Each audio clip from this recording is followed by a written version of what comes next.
Այսօր խոսենք ներարգանդային պարույրի մասին։ Ինչ պետք է իմանա կինը, եթե ունի տեղադրված ներարգանդային պարույր։ Իդեպ այս մուլաժի վրա ես ցույց եմ տալիս ինչպես են տեղադրում պարույրը, բայց մուլաժի վրա նշեմ, որ կան բազմաթիվ հակացություններ։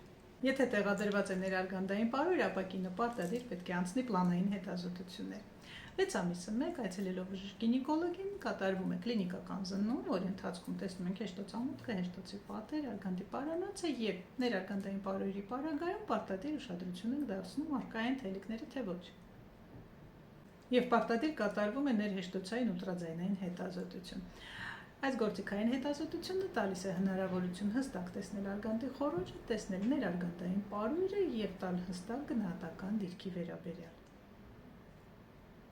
Հետազոտությունը կատարվում է հնարավոր բարդություններից խուսափելու նպատակով։ Բոլորը գիտեն, որ ներարգանդային պարույրը տեղադրվում է կոնտրացեպցիայի նպատակով։ Խոսքը գնում է սովորական ներարգանդային պարույրի մասին, ոչ հորմոնալ։ Եվ եթե խախտվում է ներարգանդային պարույրի դիրքը, ապա արդյունավետությունը միանշանակ նվազում է եւ դուք ճիշտ հասկացաք հնարավոր է հղիություն։